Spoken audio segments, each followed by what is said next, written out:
Assalamualaikum warahmatullahi wabarakatuh. Hai kawan-kawan semua. Perkenalkan, kami dari kelompok 2 ingin memaparkan materi kami yang berjudul Sejarah Kerajaan atau Kesultanan Demak. Sebelum memulai videonya, alangkah lebih baiknya kita berkenalan dulu ya.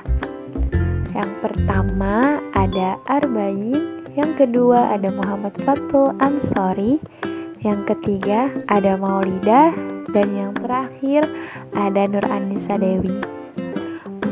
Kalian semua pasti sudah penasaran kan dengan pembahasan kami, yaitu sejarah kerajaan atau Kesultanan Demak.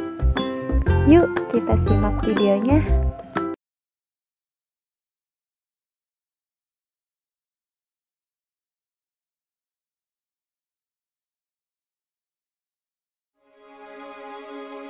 Kesultanan Demak berada di wilayah yang bernama Bintoro. Daerah ini merupakan wilayah bawahan Majapahit. Namun, pada tahun 1475, Bintoro berhasil memerdekakan diri dari Majapahit dan dapat pula menghancurkan kerajaan Majapahit dan mengganti nama daerahnya menjadi Demak, hingga berdirinya menjadi Kesultanan Demak. Kekuasaan Kesultanan Demak berhasil menyatukan seluruh wilayah Jawa bagian utara dari wilayah Banten yang berada di Jawa bagian barat hingga Madura yang berada di Jawa bagian timur. Wilayah Kesultanan Demak berada di antara pelabuhan yang sangat berkembang, Pelabuhan Jepara dan Pelabuhan Tuban, merupakan pelabuhan yang sudah sangat ramai dan terkenal serta sangat viral pada masa kerajaan Majapahit. 1. Kehidupan politik.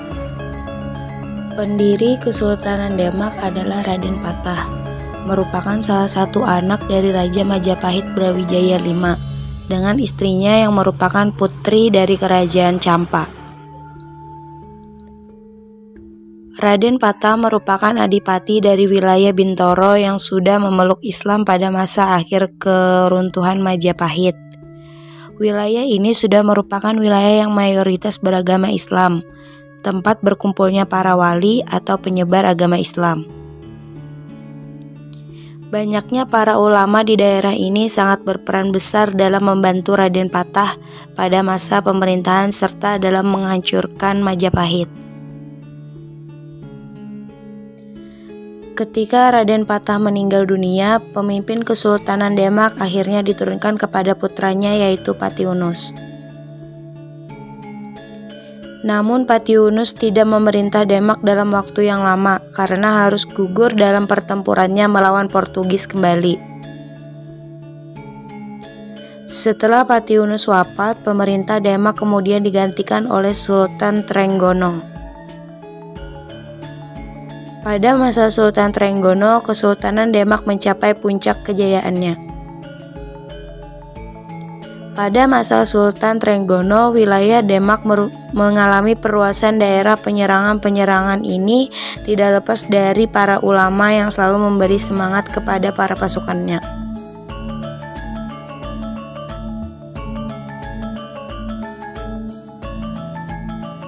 Catatan, pada masa Kesultanan Demak, hampir seluruh bagian dalam pemerintahan semuanya dipegang oleh para ulama dan ahli agama Islam. Maka dari itu, Kesultanan Demak sangat berpengaruh besar terhadap perkembangan dan penyebaran agama Islam di Pulau Jawa. 2. Ekonomi. Perekonomian Kesultanan Demak ditopang dengan adanya 2 pelabuhan yang sangat ramai, yaitu yang ada di Jepara dan di Tuban. Selain itu, wilayah Demak merupakan jalur tengah antara perdagangan rempah yang berada di timur Maluku dengan di barat Malaka. Maka dari itu, wilayah Demak yang sangat cepat dalam perkembangan perekonomiannya. Selain jalur strategis, wilayah Demak juga merupakan daerah yang subur dan sebagian besar penduduknya merupakan petani padi. 3. Sosial budaya. Dari segi kehidupan sosial, masyarakat Demak sudah terpengaruh oleh kehidupan Islami. Meskipun Islami, tapi tidak menghilangkan budaya asli setempat yaitu budaya Jawanya. Kitab Salokantara. Selain itu, dalam berkehidupan sosial masyarakat, Demak sudah mengikuti dan mematuhi kitab undang-undang yang sudah dibuat oleh Sultan dalam kitab Salokantara. Kehidupan sosial masyarakat semuanya sudah diatur. Selanjutnya, kehidupan bermasyarakat pun sangat terpengaruh oleh kehadiran para wali. 4. Masa kemunduran dan runtuhnya Kerajaan Demak. Masa kemunduran Kesultanan Demak bukan disebabkan oleh serangan kerajaan lain, melainkan dari dalam tubuh kerajaan sendiri. Setelah wafatnya Sultan Trenggono dalam pertempuran dalam menyerang Pasuruan, para keturunannya mulai memperebutkan kekuasaan. Di antara para keturunannya tersebut yang paling kuat dan memiliki pasukan dan jumlah yang besar ialah penguasa Jepang, yaitu Arya Panangsang dari Jawa Timur, dengan penguasa Pajang, yaitu Joko Tingkir dari Jawa Tengah.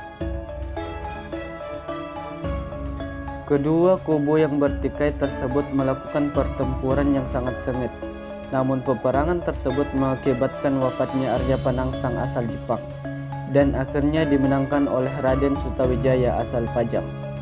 Setelah memenangkan pertempuran, Raden Sutawijaya memindahkan kekuasaan yang berada di Demak ke daerah Pajang. Peristiwa tersebut mengakhiri masa Kesultanan Demak dan berdirinya Kesultanan Pajang. 5. Peninggalan Kesultanan Demak. Pewestren merupakan sebuah tempat yang berada di Masjid Demak khusus untuk digunakan oleh kaum wanita, baik untuk sholat maupun untuk kegiatan ibadah lainnya. Mihrab, tempat pengimaman yang di dalamnya terdapat gambar atau motif. Mengenai hal ini, bahwa Demak sudah menggunakan hiasan-hiasan dalam memperindah tempat pengimaman. Selanjutnya ada Sokoguru, merupakan tiang penyangga dari Masjid Demak.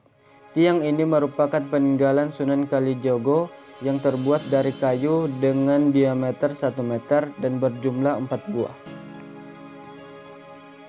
Kolam wudhu terdapat di halaman masjid dan dulu digunakan untuk berwudu oleh para musafir dan para santri. Pendirian tempat wudhu ini menandai berkuasanya Islam di tanah Jawa dan khususnya di Kesultanan Demak. Nah, itu tadi penjelasan sejarah Kerajaan Demak dari kelompok 2. Terima kasih yang sudah menyimak videonya. Mohon maaf apabila ada kesalahan. Tetap semangat dan wassalamualaikum warahmatullahi wabarakatuh.